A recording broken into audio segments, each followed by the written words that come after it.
Partida. Parte 3. Havia muitos cômodos no nono andar da grande tumba de Nazarick. Apesar dos quartos privados dos membros da guilda e dos NPCs, havia também uma grande banheira, uma sala de jantar, um salão de beleza, uma loja de roupas, uma loja de conveniência, um centro de cuidados com a pele, uma sala de manicure e muitas outras coisas. Uma impressionante variedade de instalações estava disponível aqui, abrangendo quase todas as formas de serviço ou ideias imagináveis. Essas instalações eram em grande parte sem sentido no jogo. E provavelmente haviam sido criados porque seus criadores eram defensores dos detalhes e queriam que a grande tumba de Nazarick se encaixasse na imagem de uma arqueologia. Em contraste, pode ter sido uma resposta psicológica às condições miseráveis de vida que eles enfrentaram no mundo real. E então, havia o interior de um desses cômodos. Era liderado pelo sous-chefe da grande tumba de Nazarick. Ele normalmente mostrava suas habilidades na sala de jantar. Em certos horários e datas ele vinha a este lugar para preparar comida para todos desfrutarem. Esta sala tinha como tema um pequeno bar de coquetéis com poucos clientes habituais, e o interior foi suavemente iluminado com lâmpadas escuras. Continha uma prateleira de bebidas, um balcão com 8 banquetas. Embora o cômodo estivesse mobiliado com simplicidade, sous-chefe pensava nele como um lugar onde as pessoas pudessem beber em paz. Esse lugar que ele recebera era como sua fortaleza pessoal, e isso o enchia de satisfação. No entanto, alguns minutos depois de receber esse cliente pela primeira vez, ele percebeu que a atmosfera estava diretamente relacionada à natureza de sua clientela. Glub glub glub, fuá. A julgar pelo som, a cliente em questão acabara de tomar a bebida de uma vez. Enquanto limpava uma taça de vinho, sous-chefe pensou vagamente. Se quer beber assim, há lugares melhores para isso. E de fato, havia um bar social e um clube no nono andar, então não havia necessidade de ela vir aqui e beber assim. Com um baque abafado, o copo, provavelmente um do tipo Igbal, a julgar pelo tamanho, bateu no balcão. Sous-chefe lutou contra a raiva que ameaçava contorcer seu rosto. Me dê outro aí. Sous-chefe foi obrigado a encher o copo mais uma vez. Depois de despejar vodka destilada, ele adicionou um pouco de corante alimentar azul no. Então, ele gentilmente misturou antes de entregar. Essa bebida é chamada de lágrimas da donzela. Ele havia inventado o nome agora enquanto a garota diante dele o encarava com um olhar duvidoso. Aparentemente, ela nunca tinha visto uma bebida sendo misturada antes, porque sua expressão imediatamente se transformou em gratidão. Oh, então a cor azul espalhada representa lágrimas? Sim, isso mesmo. Ele mentiu sem qualquer hesitação. Ela ergueu o copo e engoliu em um gole, como se estivesse bebendo café com leite após um banho quente. Então, como antes, ela bateu o copo no balcão com toda a força. Oh, acho que agora está começando a fazer efeito. Bem, a senhorita tem bebido muito depressa. Que tal parar e descansar por hoje? Não. Eu não quero.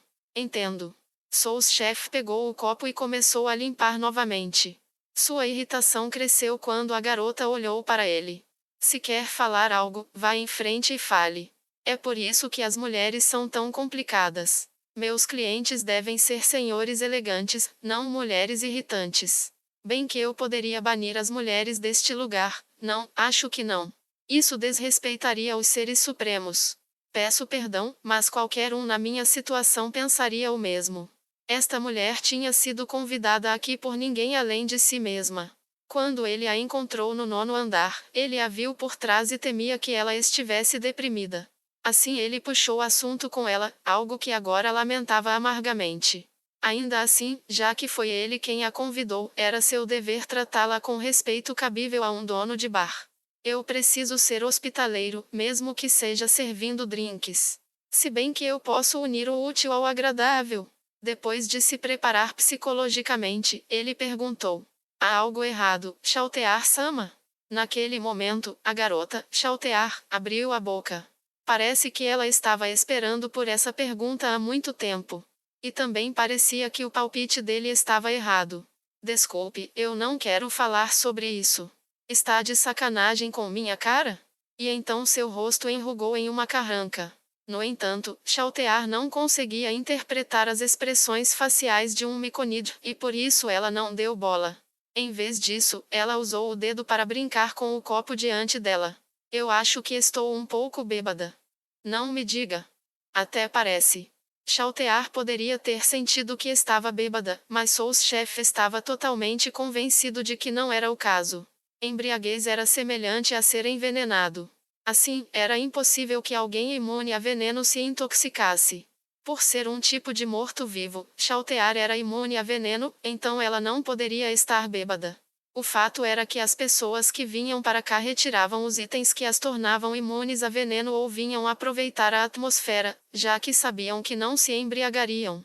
Ainda assim, Chaltear acreditava que estava bêbada. Isso provavelmente era verdade para ela, estava intoxicada pelo ambiente. Enquanto Souschef se perguntava o que deveria fazer em seguida, ele ouviu um som maravilhoso. Ele se virou para a direção do som. Bem-vindo. Olá, Pequi. Ele ganhou esse apelido porque parecia bastante similar a um certo cogumelo. A pessoa que havia se dirigido a ele por esse apelido era um de seus clientes habituais, o mordomo assistente, Eclair. Ele estava acompanhado pelo criado que carregava Eclair pela cintura. Eclair foi colocado em uma das banquetas, como de costume. Isso porque Eclair tinha apenas 100 centímetros de altura e tinha dificuldade para subir nas banquetas sozinho. Ele ficou perplexo com a razão de dois de seus clientes, que estavam sentados lado a lado, não se cumprimentarem. Então, ele olhou para Chaltear e notou que sua cabeça estava baixa e ela parecia estar murmurando para si mesma. Ele podia esboçar algo que soava como um pedido de desculpas ao Supremo, Ainz ou ao Gono. Com um movimento um pouco exagerado, Eclair sinalizou para uma bebida. Eu vou querer aquela. Como desejar. Havia apenas uma bebida que veio à mente quando ele disse aquela. Este seria um coquetel de 10 cores feito com 10 licores diferentes, o Nazarick. Não só o coquetel era visualmente atraente, mas seu sabor era agradável ao paladar. Seus frequentes clientes aprovaram poderosamente e sentiram que era digno do nome Nazarick, mas isso não era algo que ele recomendaria aos outros. Sempre Souschef estava o experimentando para aprimorar o sabor, para ele não estava bom o bastante, mas não sabia como fazer para deixá-lo perfeito. Com movimentos praticados à perfeição, ele derramou o coquetel de 10 cores no copo tipo flute e o colocou na frente de Eclair. Beba isto, senhorita. E então, um som de "oosh", seguido por um acidente, aconteceu. Talvez Eclair estivesse tentando entregar o copo para ela ou fazendo deslizar sobre o balcão, mas apenas um personagem de mangá ou uma pessoa muito habilidosa poderia fazê-lo. Um pinguim não era nenhum dos dois. Ele pegou o copo caído e deu um suspiro de alívio depois de ver que não estava danificado. Ele limpou o licor derramado e depois olhou para Eclair com um olhar infeliz. Seria pedir demais que não fizesse isso novamente com suas nadadeiras? Se insistir em repetir, terei que conduzi-lo para fora dentro de um balde. Eu sinto muito. Chaltear levantou a cabeça. Parece que ela percebeu a presença de Eclair graças a seu ato. Ara, se não é o Eclair? Há quanto tempo? Sim, já faz um tempinho. Bem, parece que eu continuo vindo em sua direção sempre que a senhorita chega ao 9º andar. Mesmo? Sim. Mas que curioso, eu não esperava encontrá-la aqui. Eu sempre pensei que apenas o Demiurge viesse aqui, entre os guardiões. Acredito que uma vez ele veio aqui para beber com o Cocytus. Oh, sério? Os olhos de Chaltear se arregalaram ao ouvir sobre seus colegas. Mas, o que aconteceu para que começasse a gostar disso? Eu acabei cometendo um erro terrível. Como guardiã, só me restou a depressão, então vim afogar minhas mágoas na bebida. Um olhar perplexo apareceu no rosto de Eclair, e ele perguntou ao Souschef com os olhos: o que há de errado com ela? No entanto, ele também não sabia, então tudo o que pôde fazer foi balançar a cabeça em resposta. No entanto, ele ainda esperava que todos pudessem ser felizes aqui enquanto bebiam. Com isso em mente, Peaki sugeriu algo que surpreendeu os dois. Que tal tentar algo para melhorar seu humor? Um copo de suco de maçã, talvez? Os dois pararam por um momento quando ouviram isso. Feito com as maçãs colhidas no 6º andar. Foi interessante para ambos, então assentiram ao mesmo tempo. Ele ficou satisfeito em ver suas respostas sinceras. Não tardando, ele trouxe 2 simples copos de suco de maçã no balcão. Sous-chef olhou para o criado, imaginando se ele também queria, mas a oferta foi recusada silenciosamente como de costume.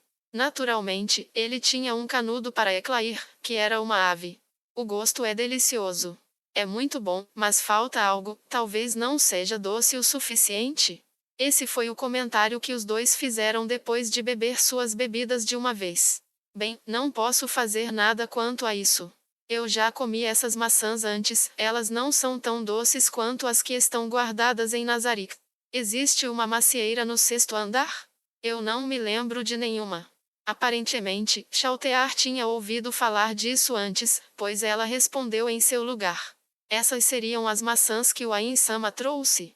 Eu ouvi da Albedo sobre um plano para reabastecer nossos consumíveis, onde cultivaríamos sementes do lado de fora em Nazarick para ver se produziriam frutos. Pequi também tinha ouvido falar disso.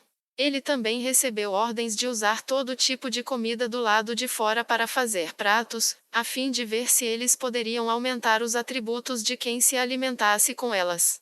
Sim, eu também ouvi falar. Se der certo, também haverá um pomar. O único porém, é que não são doces o suficiente. Sim, mas não é que sejam intragáveis. Creio que este suco é perfeito para limpar o paladar. Ainda assim, quem as cultivou? Aura e Mari estão do lado de fora. É algum bichinho de estimação deles? Não, não, isso seria a Dryad que o Ain-sama trouxe do lado de fora. O rosto de Eclair parecia estar dizendo: quem? Em contraste, Chaltear parecia estar dizendo: ah. Entendi, então colocaram a pessoa certa para o trabalho. Será que o Ain-sama planejou isso desde o começo? Quem é essa? Nazarick tem novos membros? Chaltear respondeu à pergunta de Eclair.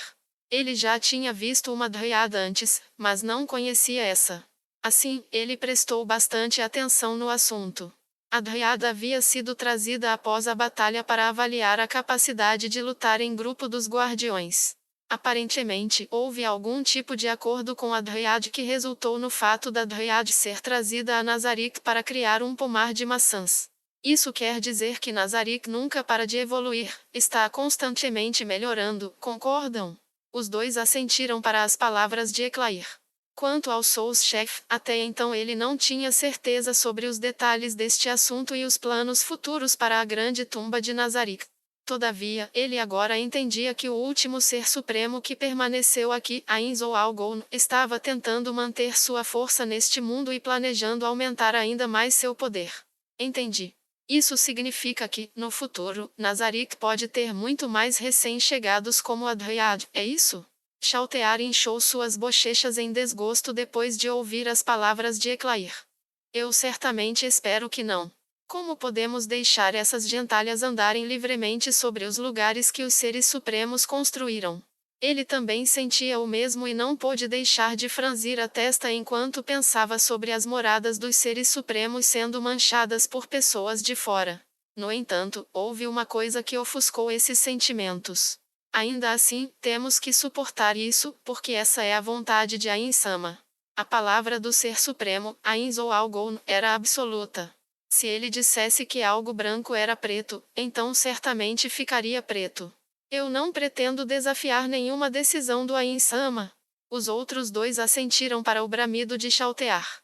Sim, precisamos ser mais leais ao Ain-sama, precisamos ser exemplos para as massas.